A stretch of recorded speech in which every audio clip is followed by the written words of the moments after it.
How we doing, everybody? UFC Thoughts here. And today, I'm going to be recapping UFC 314 Volkanovski versus Lopez.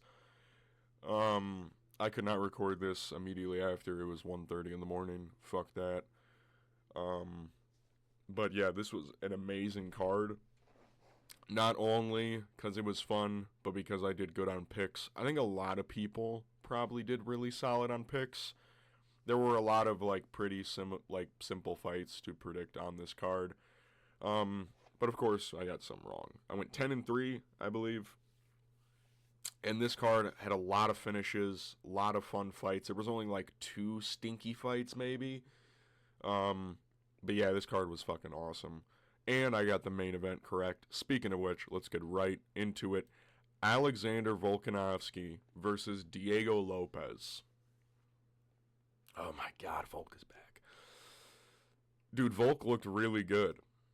And people all night on the broadcast, Joe Rogan I think said it, a lot of threads. They show threads now instead of tweets because I think they're sponsored with threads because they're with Meta. But a lot of people, vintage Volk, man. People dude, Volk's always looked this good. He looked this good against Ilia Topuria. It's just Ilia is more technical and then knocked him out. Right? He looked really good until the knockout. And Volk, you can just see by the striking numbers, he just really out-volumed Diego Lopez. But Diego Lopez, in my opinion, still won 2 rounds of this fight. You know, round 1 was obviously Volkanovski's round. Diego Lopez didn't really do a lot in round 1. He kind of just was there in front of Volkanovski taking a jab. Volk was exchanging, which got me nervous a lot of the time. He was just kind of putting his head down and throwing right overhands over the top, and he got caught for it at one point. But Volk's chin held up well. Round 1, he just completely he dominated him near the end of the round as well. Went for a lot of takedowns in the first round. He got one near the end. It was an outside trip that he landed some decent ground and pound with. But he was slamming left hooks in the clinch position against the cage, which is where he had quite a bit of success. Far and few between in this fight. But, dude, his jab looked really good. He was low kicking. Diego Lopez had a couple good low kicks in the first round that he abandoned until round 4. Round 2, again, it was seemingly a Volkanovski round. Again, it looked exactly the same. Jabbing his face off, low kicking, landing good right hands. And then he got caught near the end of the round. He got dropped by Diego. And I'm pretty sure 2 judges scored the second round to Volkanovski, even though Diego got a knockdown and almost finished the fight. You know what I mean? How do you not give this round to Diego Lopez? As a guy who picked Volk, I was damn, this fight might need to go to the 5th round. It might be decided by this. But it sucked because in this round, it was entirely a Volkanovski round, and then he got dropped. It was just one of those things where he got caught lacking with his, Volkanovski's so weird. As a high-level featherweight at that, he has probably some of the weirdest defensive mechanics I've seen in my life. I'll talk about another featherweight that does this. He literally just leans back with his hands down. It pisses me off. And it makes me wonder, how the fuck did people not capitalize on this before? You know what I mean? He literally just leans back. I think it's mostly because Volk doesn't counter-strike as much anymore. He used to counter-strike really fucking well. But he just kind of leans back now. And that's what got him caught against Topuria. Of course, he had his hands in the air, and then he tried to counter, and Topuria read it beautifully. This one, Lopez just threw a 1-2 and landed the right hand. Kind of Imavov Adesanya style, where, again, Volk's, leaning back, and then the right hand lands on, the cheekbone. Drops him. It's 1-1. Round 3. Bounce back round for Volkanovski, as you can tell. Again, a lot like round 1. Literally just jabbing his face off. On the back foot. Volk's on the back foot for most of the time. Still jabbing away, throwing right hooks. Diego just isn't landing a lot. He was throwing, but he wasn't landing. I mean, you can see 24%. Like, he threw, what would that even be, times 4? So 36. He threw 36 strikes about, and he landed 9. It's not great. Round 4. This was like, on the numbers, this looks like a Volkanovski round. I think this was this the unanimous round for Diego, I think? But Diego, essentially, it's going Volkanovski, and then I think midway through the round, Diego throws a jab, and like the siding with like the stitching of the glove grazes Volkanovski's eye. And when Volk's backing up, he's like, and he ducks to throw a right hand, and Diego smokes him with an uppercut that I am honestly astonished didn't knock out Volk. And then for like a minute, Volk is just running away, and Diego's on his ass. Kind of charging him down, walking him down. He doesn't really land a lot, but like visually speaking, it looks a lot like a Diego Lopez round watching live. And like Volk cracked him, but Diego was just kind of eating everything in a weird fashion. Round 5, 5th round, again, Volk just kind of tees off on him early on. Like, dude, Volk's boxing looked but kickboxing looked fucking beautiful in this fight, and it made me so happy seeing this. It made me so happy to see his boxing look like a fight where he doesn't get chinned early, dude. Oh, man. But Diego was walking him down. That was kind of the story of the fight. Diego stalking Volkanovski, but then, like, just not landing anything. Kind of falling short every time he tried to land something. He landed some good stuff in round 5. At the end of the round, kind of pushed him against the fence, landed, like, a couple good uppercuts. In the clinch, Diego, like I said, was just going to throw like a wild man. But Volk clearly won round 5. It was a very clear decision, rounds 1, 3, and 5 for Volkanovski. Rounds 2 and 4, I think round 2 is like Diego Lopez through and through. Round 4, you can kind of like try and make an argument for Volkanovski, just because Diego, even though he hurt him with an uppercut, didn't land like anything afterwards. Kind of just like threw a lot, whiffed a lot. But still, I think like it's a close round. But Volkanovski clearly won. And where do we go from here? I think maybe I save that for another video. Nah, I don't know. I'm debating on whether or not to restart my afterthoughts series that I used to do when I first started, where I would recap and make matchups, but like visually. Maybe I just copy what other people do, matchups to make after big events, MMA Guru style. But I think everyone knows what you do from here. Diego Lopez, Yair Rodriguez, UFC 320 Guadalajara is a matchup you can't miss on anymore. You have to make that fight. And Volkanovski, Movsar Evloev, you have to make that fight. But Movsar should not have to fight another person. He should just get a title shot. Like, there's no reason that he shouldn't get a title shot. We move to the co-main event. By the way, great win for Volkanovski. That's, again, like, he's undoubtedly the featherweight GOAT now. Like, if you argue with it, you are a moron. Holy shit. Michael Chandler versus Paddy Pimblett. I did not know that it was this fucking one-sided. Like, watching it, I was like, damn, Paddy's beating him up. God. Round 1, Paddy stalking him, throwing a lot of low kicks, throwing a lot of body kicks, landing some good. He does a lot of blitzing in this fight. Michael Chandler uncomfortably shot a lot of takedowns that I think gassed him out. Which, like, I didn't expect him to be shooting that many takedowns. Maybe it was because he didn't expect Paddy to be that big, which is, again, something I need to mention. And that was something that I thought would play a factor in the fight. Again, I flipped a coin for this fight, by the way. I thought, like, the size of Paddy Pimblett is unironically kind of, like, goofy. He's, like, at a weirdly big frame for lightweight. And Michael might have, like, not considered that going in.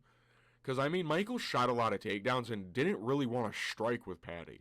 He didn't really want to strike with him, which was kind of like, why? He landed one really solid right hand, got a couple takedowns, got the back. Didn't do a lot of like damage with the takedowns. I honestly scored the first round of Paddy Pimblett, to be honest with you.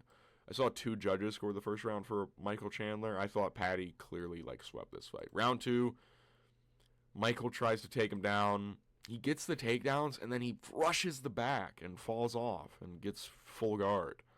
And Paddy just holds him down for the rest of the round, starts fucking unloading shots on him. Round 3, Michael firstly starts stalking him, gets hit with a knee, cuts him open, backing up, starts throwing like a wild man, gets taken down, and Paddy just brutalizes him on the ground, brutally fucking mauls him for the rest of the fight until he gets a finish, like midway through the round. 3 minutes and 7 seconds. Again, this fight, I knew whoever would win, it would probably be in a dominant fashion.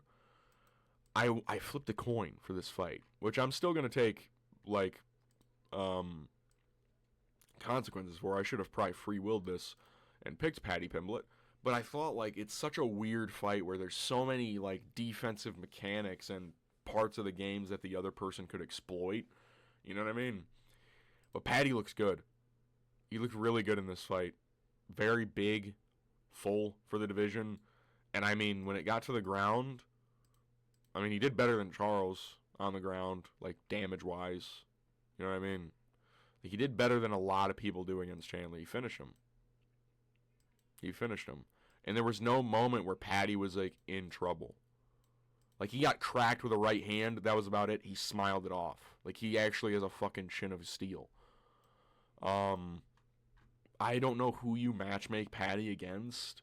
Like, who the fuck would you even matchmake him against at lightweight? He's going to move to 7. Dude, him versus Charles, unironically, would be so sick. But, like, Charles... But now it seems like Max Holloway and fucking Poirier are going to fight, dude. It's so stupid. Whoever you matchmake Paddy against, it's going to be an insane fight, like, star-wise. You just got to find the right one. Paddy, great win. Michael Chandler, didn't look his best, but when does Michael Chandler really look his best? You know what I mean? We move to Yair Rodriguez versus Patricio Pitbull. Dude, Pitbull literally had nothing to offer in this fight. Literally nothing. He got worked the entire fight. Yair, kickboxing, absolutely dominated him the entire fight. Patricio, uncomfortably small compared to Yair Rodriguez for a featherweight. Like, he's super small for a featherweight, and he's old. It's one of those things where he joined the UFC way too late that all of his athleticism really isn't with him. And he kind of just, like... And he also got matchmaked horribly. Like, I've seen, like, kickboxers do horrible things to Patricio Pitbull before. Like, dynamic kickboxers. People who do the same shit as Yair Rodriguez, but Yair Rodriguez is, like, 10 times the fighter as the people that are doing it to Patricio. This was a horrible matchmaking opportunity. Patricio should have been fighting fucking, like, Danny Gay in his debut. I get that he's, like, the Bellator GOAT or whatnot, but, like, Yair Rodriguez in your first... Dude, at least Michael Venom Page got Kevin Holland. You know what I mean? And it doesn't help that Patricio, like, he didn't even really shoot takedowns. Like, he shot 4, but they were, like, pretty, like, shitty attempts, honestly. They were, like, pretty bad. Round 1, Yair just kicking his face off. Not kicking his face off. Patricio got the guard up, but there were some times where the kicks were getting through. Like, the shin landed across the face of Patricio in round 1. Leg kicking Patricio. Patricio just has short arms. Literally couldn't do anything. Round 2, he threw fucking 8 strikes, it looks like, in the fucking... Not 8, but, like, it looks like he threw 11 strikes in the first round. Round 2 rolls around. He realizes, oh shit, I can't strike with this guy. I need to grapple with him. He starts grappling with him and missing his takedowns, but still getting clearly outstruck at range, because guess what? Yair Rodriguez is fucking huge compared to Patricio Pitbull. Round 3, he finally just says, fuck it, I'm just going to run in at him, and he gets cracked with a fucking... Basically the same thing John Silva cracked Melsick and John with, and Bryce Mitchell with. Kind of just like a 1-2. because Patricio rushes in with like a left hook and gets cracked for it with straight shots. And Yair looks for a finish, doesn't get it because his ground and pound is soy. And then they start grappling, and dude, Patricio almost armbars him. He almost fucking gets an armbar off his back. But Yair survives. They stand up for the last 12 seconds. This was a horrible, horrible decision to matchmake Patricio against Yair Rodriguez. Also, huge adrenaline dump from Bryce and John to this fight. And some people picked Patricio, man. Like, some people, like, unironically were like, dude, Patricio, man, dude, he's gonna knock him out, dude. No. No, this is not Patricio when he's 32 or when he's 31. Like, this is 37-year-old Patricio Pitbull up against Yair Rodriguez, not at elevation and not in a title fight.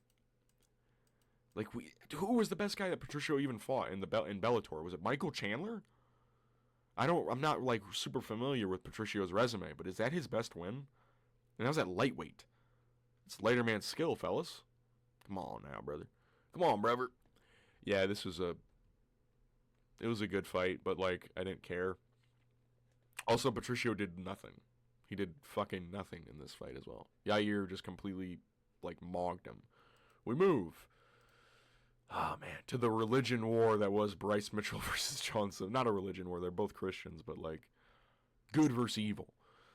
And evil won. Evil. I mean, it depends on how you look at it. Like, if you consider Bryce Mitchell good or evil, like, that's what Bryce was saying. He was like, he's evil, brother. Yeah. Round one, I think Bryce gassed himself out, if I'm being honest with you. Bryce threw in, an ungodly amount of body kicks and low kicks in the first round that he usually doesn't do. Bryce is usually a very conservative striker, very, like, lower output, looking for takedowns, kind of just, like, waiting at range and looking for a jab and a two. Dude, he threw a shit ton in the first round and didn't really shoot takedowns. He didn't shoot takedowns until, like, late in the round. And John kind of just waited at him, landed probably the better shots in the round. I gave the first round, it's like a tough round to score. I think you can give it to Bryce, but I think John Silva can also get it because he landed the best shots of the round, the jab and the spinning wheel kick. And he also had a locked-in guillotine on Bryce Mitchell that is a good defensive, like, it's a grappling, like, damage because you're actively looking for a finish. But I think Bryce Mitchell did decent. Like, he was doing good on the feet until he wasn't. And John kind of just stalked him, kind of waited for his moment. Round two rolls around, and Bryce kind of immediately, like, he shot 11 takedowns in round two. Holy shit. Off the bat, John rocks him. With the same shit he hurt Melsik Bagdasaryan with, a left hook into a right straight. And he kind of, like, bulldozes him like Kamaru did to Jorge, where he kind of runs into him so they knock down even harder. And John lets him immediately back up. Bryce Mitchell starts spamming takedown attempts. And John kind of just waits for his moment. He starts whiffing his own shots, to be fair, but John is just waiting for Bryce to make a mistake. He's waiting for him to do it. And Bryce keeps shooting these very uneducated takedowns. Bryce, like I said, near the 4-minute mark, he shoots a single leg. After John tried to pull a guillotine, like, he was holding guillotine for like a minute, like a standing one. But he didn't, like, fully arch his back, so he was kind of just holding it, being like, I'll pull this if you fucking dare pick up my legs, buddy. And by the way, John's takedown defense looked really fucking good. And his get-up ability, when he wanted to get up, he just got up. Like, in round one, the takedown he got was just from him pulling guillotine. When he, like, let go of it, he literally just stood back up. He just pushed up on his hand, postured up, posted up, and got up. It's fucking wild what these fighting nerds are doing. And like I was saying, Bryce shot a single leg after almost getting guillotined, and John pulled this ninja choke earlier in the fight in round one. He pulled it again and fucking locked it in, and Bryce Mitchell gator rolled in the wrong way. Or, yeah, it was Bryce Mitchell because he turned the wrong way. He turned into John, which just added more pressure to his neck, and he had to tap. And he even went out, which is horrific. And the photo of John barking at him on the, brother, that's so nasty, dude. That's gross. He was barking at him when he was unconscious. Fuck, dude. Great win for John Silva. I don't know who you match make this guy against. Like, because he's going to take Bryce. He's going to become 13. Josh Emmett, John Silva, anyone? Does anyone like that matchup? I love that matchup. Josh didn't even really take all that much damage against Lerone. He got cut, but, like, is he going to, like, take that much time off? I don't think so. Josh Emmett, John Silva, dude. Taporia Maxim? Holy shit, that would actually be Taporia Maxing. Bryce and then fucking Josh? Holy shit, let me cook. You gotta do Josh Emmett. You gotta do Josh Emmett and then just give him Volk. you gotta Taporia Max with fucking with Diego Lopez. Not Diego Lopez, fucking John Silva. Fuck. Yeah, that'd be a great fight though. Great win for John Silva. Bryce, I don't even know who you give him next. Like, bro, he's probably gonna. Dude, does he become unranked? Because Dan Ige won. I think you got to do him and Dan Ige too. That was something my friend said, and I love that matchup because Dan Ige won. And their first fight was super competitive, so I think that's a matchup that's actually pretty viable. We move to the start of the main card: Nikita Krylov versus Dominic Reyes. Man, Nikita looks sloppy. He blitzed a lot more in this fight than he usually does. When Nikita usually fights, he more educated, like, charges at people. This fight, he just Dricus Duplessis, just hands down, Captain Underpants, and Dominic fucking sniped him. Great win from Dominic Reyes. Like, I'm not going to break this fight down that much because not a lot happened. It was literally just Nikita got tagged early in the fight, and then he just couldn't really land it. He was looking for this head kick throughout the entire fight, and almost landed a couple times. But Dom just stayed at range. He was very smart, and then caught him, just cracked him with a straight left hand and knocked him unconscious bad. First guy to chin him since, I think, 2013 or something like that. Dude, this is a great win for Dominic Reyes. Dude, nobody does that to Nikita Krylov. Like, I'm being dead ass. Nobody does that shit to Nikita Krylov. That's a great win. Dominic, 3 in a row. All by KO. Maybe you do him versus... I mean, is Jan Blachowicz a viable matchup? He's going to go up to 8. Rakic or Jan? I think you could do Jan Blachowicz, Dominic Reyes too. Honestly. I think it's a viable matchup. For Dominic Reyes, Nikita Krylov, I have no idea what you do with him. He was off for so long that the division changed so much. And I'm not going back to the rankings page. Great win for Dominic Reyes. We move to the featured prelim. Dan Ige versus Sean Woodson. Dude, first of all, very early stoppage. I can kind of get it, but, like, he stopped it at a point where Sean started to get back up. If he would have stopped it earlier, I would have been like, oh, well, he wasn't getting up. But he stopped it when Sean Woodson started to gain his balance again. And he started to, like, stand back up from the takedown attempt that he got stuffed. Are we going to talk about how the judges had it 2-0 Dan Ige going into round 3? Like, round 1, Dan Ige? What? I think they were taking in that Dan Ige was walking him down the entire time. But even then, he wasn't walking him down the entire time. I thought Sean Woodson was up 2-0. I'll be honest with you. Maybe round 2 is arguable, but I thought Sean Woodson was most likely up 2-0 at least. Or it was 1-1 at least, so it doesn't really matter, but I thought he was up 2-0, honestly, because he was outstriking Dan Ige very easily. And this was the featherweight I was talking about. Sean Woodson gets away with so much bullshit because of his frame, it pisses me off. And I will admit, even though it was an early stoppage, I got really geeked when Dan Ige won. Because I hate Sean Woodson. I fucking hate him. He's an alien, dude. Look at him. Look at him. You telling me you want to see this guy succeed? He's a gross alien person. He's gross. Dan Ige, fucking... stormed the beaches of fucking Flaxen to knock this fucking guy out. And he caught, I'm so fucking happy. He caught him so good with that right overhand. It just fucking slammed, or was it the left overhand? I forget, but slammed his chin. And man, Sean Woodson was on Queer Street, backing up, fucking goosh. Danny Gay didn't land much. He kind of like waited for like 20 seconds and then unloaded a clip. And then Sean started a takedown attempt. That was like, why are you shooting a takedown? You're fucking hurt. And then Dan just starts punching the top of his head. His head is so large. And then they stop it. It was a very early stoppage. I feel bad for Sean Woodson. Like, I hate him, but I feel bad. Like, this kind of like, not only was it an early I mean, to be fair, there was 4 minutes left in the round.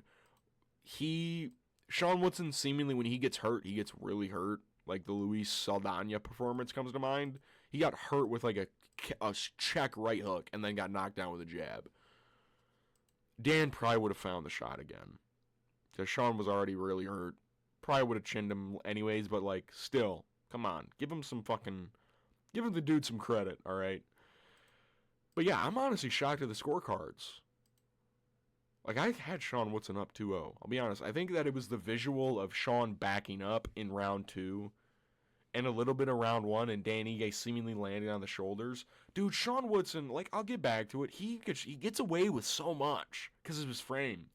Like, people can't hit him. So he just, like, leans back. He's like, I'm so freaking technical at boxing that I'm just like, And then the one time he tries to get into a clinical exchange with Dan Ige, he gets caught for it.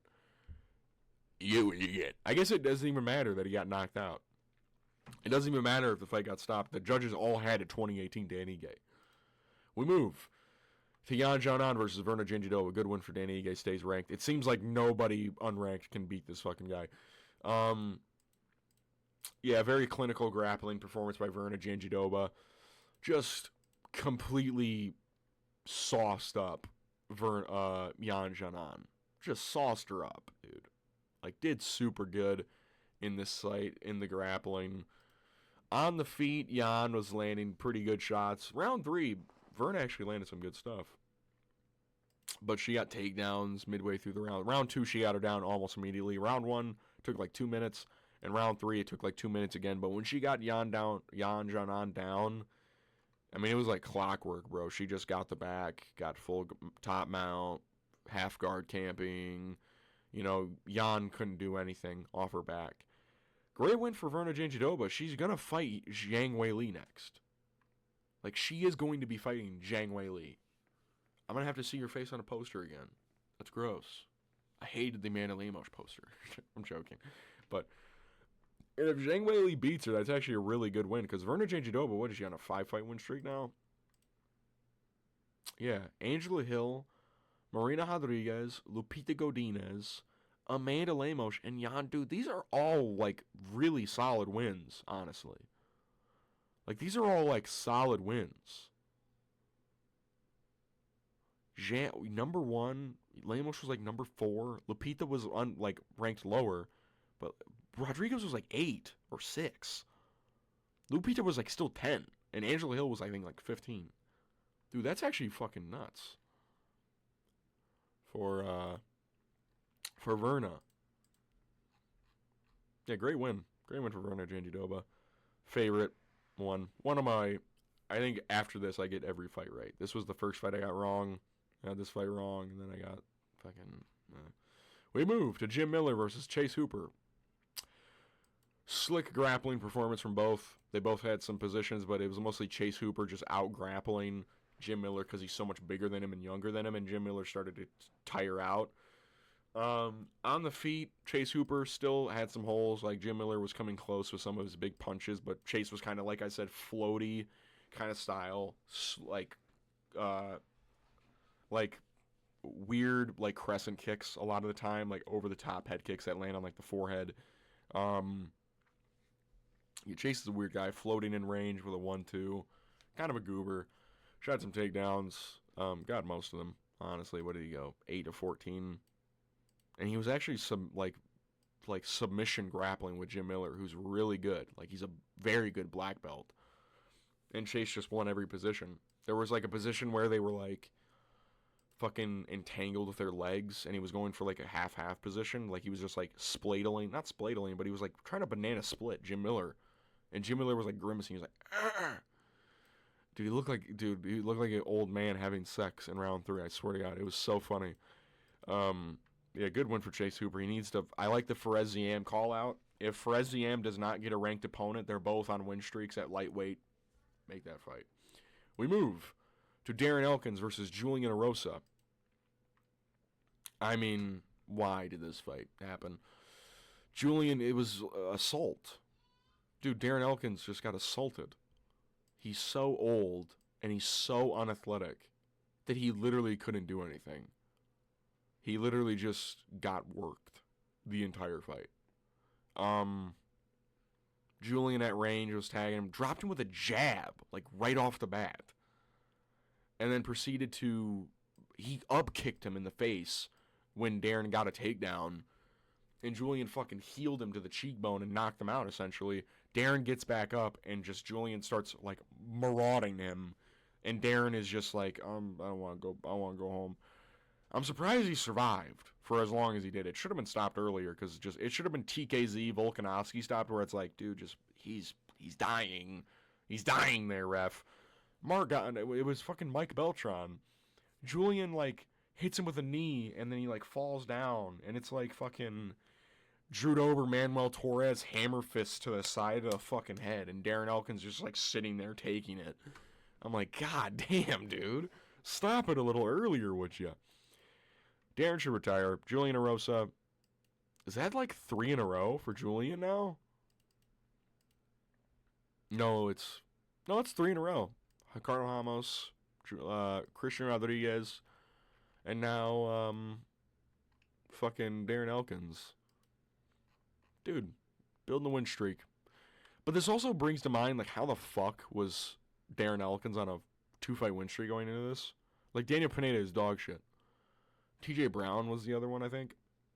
You're fucking ass. Okay? Deal with it. We move to Cedric Dumas versus McCall Oleksiejczuk. Dude, Cedric did nothing in this fight. It was one of those, it was like the Nursultan Ruziboev performance where he literally he was on the back foot the entire time and did nothing. He didn't shoot a single takedown either. What are you doing? Like, I didn't even pick Cedric, but I'm like, what the fuck are you doing, man? He'll have these performances where he just, like, stands there. The Josh Fremd fight comes to mind, where he just stands there and does nothing. He's a statue. And McCall just walked him down. Just tubby Polish man walking you down, jabbing your face off, landing good shots. Knocked him down with a fucking bicep punch on his temple. He landed with the fucking elbow crease and dropped him.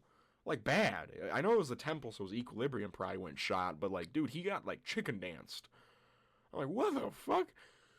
And then he doesn't do anything on the ground. He doesn't try to regain position, try and get up. He just sits there and takes it, and then gets mad when the fight gets stopped. It was a great stoppage. Michal Oleksiejczuk just clearly, like, people pick Cedric Dumas. Why? Like, he's 3-3 in the UFC now. He's not good. He's not good. Great win for Michal Oleksiejczuk. He didn't even need to win. It was free. Free win. We move to Suma Dwergi versus Mitch Raposo. I thought Suma Dwergi clearly won the fight. I gave round 1 to Mitch because he did some things with the takedowns and landed some big shots of his own. Round 2 and round 3 are very clearly Suma Dwergi rounds. Because Mitch Raposo, in round 1, he did stuff with the grappling. Like, he kneed the thigh, I think, a little bit. Round 2 and round 3, he literally did nothing. And Suma Dwergi did something. That's literally all you need to know. He didn't even get takedowns. Like, the takedowns he got, Suma Dwergi immediately got back up. Good for Suma Dwergi improving his get-up ability. But, dude, Mitch really did fucking nothing in this fight. Got outstruck significantly. Suma Dwergi was doing more in the clinch on his back, like his back against the fence. He was elbowing the shit out of him in round 3. Like, yeah, this was something like Robert Valentin should have done this against Torres Finney, and he would have won, probably. But he didn't, so. Great win for Sumaduerji, Mitch Raposo. You have to do something with the takedowns. You have to. You won round 1. I think everyone gave him round 1. I think one of the judges gave him round 2. Great win for Sumaduerji, being able to bounce back from adversity. 3-fight losing streak. I think 2 of them by finish. Yeah, Matt Schnell and Tim Elliott by finish. And they got worked in that Tim Elliott fight. Mitch, you just got to do stuff. We move to Tresean Gore versus Marco Tulio. This is actually a pretty badass fight, honestly. Dude, Tresean got knocked down like 3 times. They were swinging on the fucking feet. And I have a video coming out. Probably going to release Monday or Tuesday because there's no fights this weekend. With prospects, I have to change my whole video because I have to add Marco Tulio in that bitch. Because he actually looked really fucking good.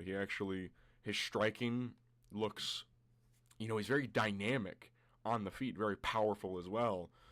He did get cracked with a left hook at one point. Tresean Gore was trying to Alex Pahea Max a little bit, got low blowed, and then a couple minutes later hurt him with a left hook. But besides that, dude, Tresean did, nothing. It was mostly Marco Tulio walking him down, throwing 1s and 2s Superman punches, spinning back kicks to the body, just toying with him in a moment. And round 2 was most of the same. And Marco ends up hurting him, throws a jumping switch, crane kick, and then fucking Superman punch, drops Tresean bad. Great finish for Marco Tulio. Honestly, very good performance. Not a lot of people, can say they do that. Like, for example, Brian Battle wasn't even able to really hurt Tresean Gore in their fight. Cody Brundage, of course, knocked him out. That was also kind of like a weird thing where it just kind of, apparently it was one of the worst training camps of Tresean Gore's life. You know what I mean? It doesn't matter. Marco Tulio is just him. He's him. He's also pretty good. Fighting Nerds-esque, honestly. Very, very good guy to watch out for in that middleweight division. We move to the start of the entire card. Nora Cornell versus Haley Cohen. Pretty weird fight. Round 1, kind of just Nora Cornell striking a little bit, entertaining the clinch game, and then getting thrown down by Haley Cohen and held for basically the entire round, gave up her back at one point. Round 2, Nora starts walking her down, and instead of engaging in the clinches, breaks with elbows, and immediately you see a difference in the fight. Haley Cohen doesn't want to fight anymore. Goes for a judo throw. Nora Cornell beautifully uses the whizzer, and Haley Cohen's arm actually slips out from the whizzer, and she just lands flat on her face, giving up her back, and Nora Cornell jumps on it. Holds it for a little bit, finds a rear naked choke, submits her, makes her tap out. Not a lot to break down. Nora Cornell stays ranked. I don't really know who you could give her. I'm not going to check because I don't really care about women's bantamweight. But unless it's a title fight, you know what I mean? Or like Norma Dumont. And that's just for personal reasons. But yeah, great win for Nora Cornell. Made it look easy. Actually, not easy, but because Haley did good in the first. But in the second round is what it should have looked like the entire time. UFC 314, Miami in the Kaseya Center. Won an event. I haven't felt this way about a pay-per-view in quite a long time. UFC 311 was pretty cool, but that also kind of lost a bit of feeling because the main event became Makhachev versus Moicano. And I was like, well, now I don't really give that much of a shit. What was the last pay-per-view? 308, I had the similar feeling for, but that was an early pay-per-view. That was really early in the day. 306 didn't even feel like this. 300 probably was a super big feeling type pay-per-view. This pay-per-view was really fucking good. Had a lot of fun fights on at the main event, banging. Chandler, Paddy Pimblett wasn't really the most entertaining as I'd like it to be, but Paddy Pimblett, it wasn't entertaining because Paddy Pimblett just fucked them up, kind of. And Michael Chandler, instead of trying to throw strikes, was trying to wrestle too much. Yair Patricio, good fight, but Patricio, again, it was very one-sided. Bryce Mitchell-Jones Silva had so much hype going into it. And the prelims were also pretty good. It was a great pay-per-view, great card. Probably going to go down as one of the better pay-per-views by the end of the year. Like I said, no fights this weekend. So I'm gonna have to make some personal uploads myself. Like I said, I'm doing a prospects video, quarterly prospects video that I might update every quarter. So every 3 months essentially, but I'm posting in April. Um, what's another video? I could do another tier list video if you guys want to see that. But yeah, give me some ideas of some content you'd like to see me do. I'll try to do my best to meet any demands, but or requests rather. Fuck demands. um, but yeah, Volkanovski's a champ again. See you guys in my next video. Peace.